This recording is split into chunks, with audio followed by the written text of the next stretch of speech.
welcome to my channel. In the previous chapter you have studied about trigonometric ratio.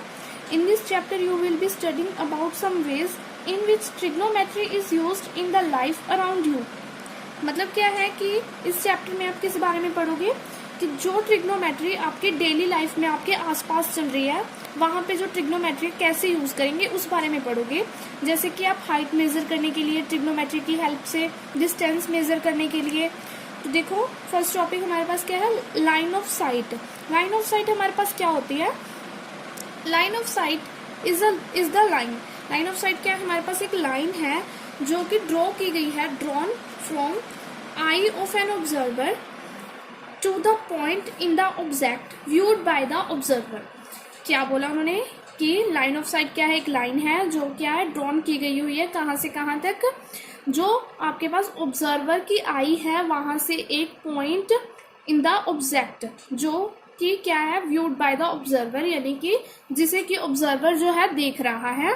देखो diagram में आपके पास क्या है, कोई आपके पास ऑब्जर्वर है जहां से वो एक ऑब्जेक्ट है सी हमारे पास वहां तक देख रहा है। तो आपकी क्या जा रही है, वहां तक एक लाइन जो जा रही है, आपकी जो निगाह जा रही है, ऐसे बोल सकते हैं हम कि आपकी जो निगाहें जा रही हैं वहां तक, उसके लिए आप क्या यूज करोगे, लाइन ऑफ साइट यूज करोगे। एक एग्जांपल के लिए आप देख लो, कोई काइट है जो कि वो फ्लाई कर रहा है, कोई उसे उड़ा रहा है, ठीक है। तो आप अगर वहां से बहुत दूरी पे खड़े हो तो वहां से लेके आपके काइट को देखने की जो आपकी लाइन बनेगी उसे बोलते हैं हम line of site.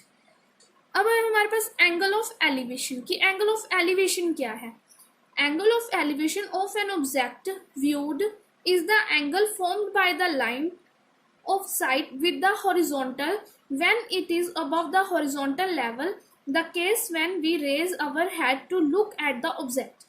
Angle of elevation simple language में बोले कि क्या है, आपके पास जो जहां से आप देख रहे हो ऑब्जेक्ट की तरफ और जो आपके पास हॉरिजॉन्टल लाइन जा रही है, जो आपके पास लाइन ऑफ साइट बन रही है और हॉरिजॉन्टल लाइन है, उनके बीच में जो हमारा एंगल बनेगा वो क्या बनेगा, हमारा एंगल ऑफ एलिवेशन बनेगा। तो देखो क्या, angle of elevation of an object viewed, जो क्या है ऑब्जेक्ट, ऑब्जर्वर जो देख रहा है ऑब्जेक्ट की तरफ, इज द एंगल फॉर्म्ड, वो एंगल बनेगा by the line of site, by the किस वजह से, लाइन ऑफ साइट की वजह से, विद द हॉरिजॉन्टल, जो आपके पास हॉरिजॉन्टल में जो ये लाइन है वहां से, when it is above the horizontal level, अगर क्या होगा कि अगर हॉरिजॉन्टल लेवल क्या है, अप की तरफ है, the case when we raise our head, वहां पे हम क्या करेंगे, अपना जो हेड है उसे ऊपर उठाएंगे, to look at the object, उसे देखने के लिए, उस ऑब्जेक्ट को देखने के लिए। तो आपका क्या बनेगा, एंगल ऑफ एलिवेशन बनेगा।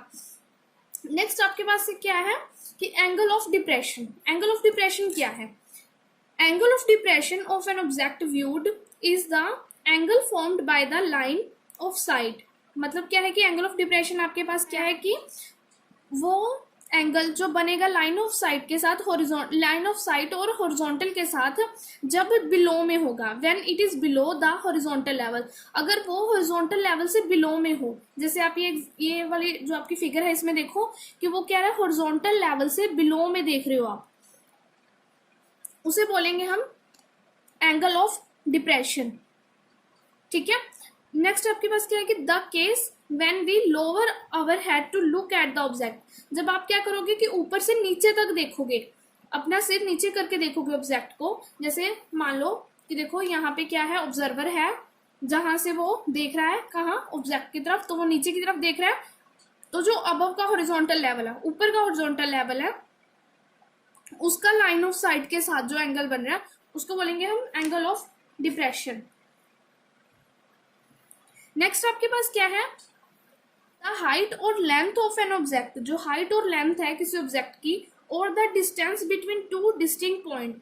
मतलब क्या है कि और जो डिस्टेंस है दो जो ऑब्जेक्ट है आपके पास उनके बीच का, can be determined with the help of trigonometric ratio. हम कैसे उसे डिटरमाइन कर सकते हैं, with the help of trigonometric ratio के साथ, ठीक है। हम इसे एग्जाम्पल के थ्रू समझते हैं। देखो आपके पास क्या एग्जांपल है, अ tower stand vertically on the ground. एक टावर है जो वर्टिकली स्टैंड है ग्राउंड से, आपके पास ये ग्राउंड है, वहां से आपका जो टावर है वो वर्टिकली स्टैंड है, from a point on the ground which is 15 metre away. जो आपके पास ग्राउंड का पॉइंट है जो ग्राउंड का, वहां से 15 मीटर क्या है, दूर है from the foot of the tower, tower की फुट से, जो टावर की फुट है और ग्राउंड का पॉइंट है वहां से क्या है 15 मीटर आपके पास दूरी पे है। The angle of elevation on the top of the top tower is found to be 60 degree. जो एंगल ऑफ एलिवेशन है आपका वो क्या बन रहा है, आपका 60 डिग्री बन रहा है। आपको क्या फाइंड करनी है, हाइट फाइंड करनी है। ठीक है, एक टावर है गिवन, वो वर्टिकली है ग्राउंड पे, जो ये आपके पास ग्राउंड है, ग्राउंड के पॉइंट से टावर का पॉइंट। ठीक है, नेक्स्ट आपके पास क्या हुआ कि उन्होंने बोला है क्वेश्चन में कि ग्राउंड के लेवल से आपके पास एक पॉइंट है जो क्या है, अवे है फुट ऑफ द टावर से, वो कितना है 15 मीटर है। और आपके पास जो एंगल ऑफ एलिवेशन है वो क्या है आपके पास 60 डिग्री है। और आपको हाइट फाइंड करनी है। हाइट आप कैसे फाइंड करोगे, आपने फिगर बना ली, यहाँ पे जो ए बी है वो रिप्रेजेंट कर रहा है टावर को। जो ए बी है वो क्या है, आपका टावर है, और जो सी बी है वो आपका डिस्टेंस है फ्रॉम द टावर, टावर से आपका क्या है डिस्टेंस। एंड जो angle of A C B है वो क्या है आपके पास एंगल ऑफ एलिवेशन है। हमें क्या जरूरत है डिटरमाइन करने की, हाइट ऑफ टावर। हमें क्या फाइंड करना है, हाइट ऑफ टावर। तो हमने क्या चूज किया, we choose now the trigonometric ratio tangent 60 degree. हमने क्या ट्रिग्नोमेट्रिक रेशियो कौन सी ली, टेंजेंट 60 डिग्री। कैसे लिया tangent 60 degree, A B by में B C, A B by में बी सी, यानी कि परपेंडिकुलर बाय में आपका बेस। ठीक है, आपका परपेंडिकुलर बाय में बेस ही लेंगे हम टेंजेंट 60, क्योंकि हमारा angle of elevation angle of elevation क्या है वो 60 डिग्री है। तो उसके जो हम जो साइड्स लेंगे वो उसके दोनों अपोजिट में ही लेंगे। ठीक है, इसीलिए हमने टेंजेंट 60 लिया। तो आपके पास क्या है, टेंजेंट 60 की वैल्यू क्या होती है, √3। और ए बी आपके पास ए बी ही है, लेकिन बी सी आपके पास क्या है 15 मीटर है।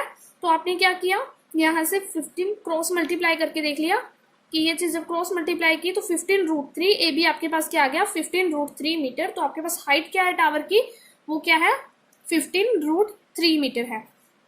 नेक्स्ट आपके पास क्या है कि एक और एग्जांपल है, देखो, as observe from the top of 75 metre. अगर आप टॉप से ऑब्जर्व करोगे तो क्या है 75 मीटर हाई है लाइट हाउस है आपके पास, जो क्या है 75 मीटर जो लंबा है, या आप लगा लो कि ऑब्जर्व करने में हाइट उसकी इतनी है 75 metre from the sea level, sea level से जो आपके पास लाइट हाउस की हाइट है वो कितनी है 75 मीटर है। तो जो एंगल ऑफ डिप्रेशन है दो शिप्स के बीच का वो कितना है 30 एंड 45 डिग्री।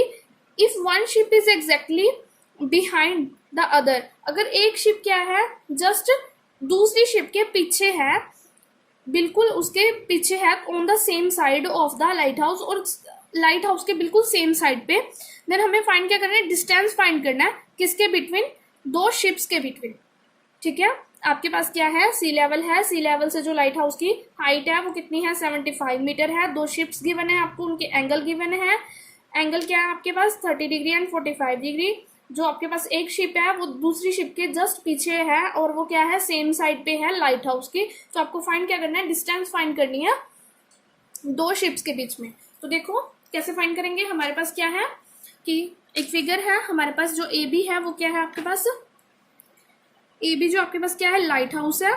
ठीक है, देन आपके पास जो दो शिप्स हैं वो कौन सी हैं, सी और डी है। सी और डी आपके पास क्या है, दो शिप्स हैं। इन ट्रायंगल ए बी सी, आपने क्या ले लिया, एक ट्रायंगल ले लिया ए बी सी। पहले आपने फर्स्ट शिप के साथ एंगल लिया, तो आपको क्या आएगा, एंगल के जस्ट अपोजिट वाली साइड्स लेंगे हम। तो अपोजिट साइड हमारे पास क्या है, परपेंडिकुलर बाय में बेस, यानी कि ए बी बाय में B C, A B by में बी सी। तो ए बी आपको क्या गिवन है 75, बी सी आपका एज इट इज टेंजेंट 45 की वैल्यू आपके पास क्या होती है 1 होती है। आपने क्रॉस मल्टीप्लाई कर लिया 75 मीटर। सिमिलरली आप क्या करोगे, in triangle A B D, आपने पहले ए बी सी के लिए निकाला था, अब आप ये शिप के लिए भूल जाओ, अब डी शिप्स के लिए निकालेंगे। ठीक है, डी शिप के लिए क्या निकालेंगे कि in triangle A B D, similarly angle के अपोजिट वाली साइड लेंगे, परपेंडिकुलर बाय में बेस। आपके पास क्या है ए बी बाय में बी डी, तो आपने ले लिया ए बी बाय में बी डी। ए बी आपके पास क्या है 75 है, B C plus C D को हम क्या लिख सकते हैं, बी डी लिख सकते हैं। बी डी आपके पास देखो क्या है कि B C plus C D, ये आपके पास क्या है बी डी टोटल। ये वाली जो आपके पास है वो क्या है half B C and half C D. तो आपके पास क्या आ जाएगा, आपके पास BC आपका क्या आया था 75 मीटर आया था, CD आपको निकालना है, और आपके पास टेंजेंट 30 की जो वैल्यू है वो क्या है 1/√3, क्रॉस मल्टीप्लाई कर लोगे 75√3 is equals to 75 plus CD, 75 आप माइनस में ले आओगे,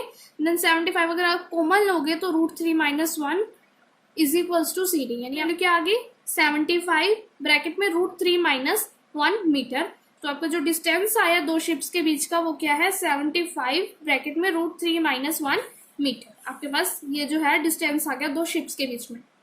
9th चैप्टर के सॉल्यूशन का लिंक मैं डिस्क्रिप्शन में डाल दूंगी, वहां से आप हेल्प लेके इजीली एक्सरसाइज को सॉल्व कर सकती हैं। Thank you.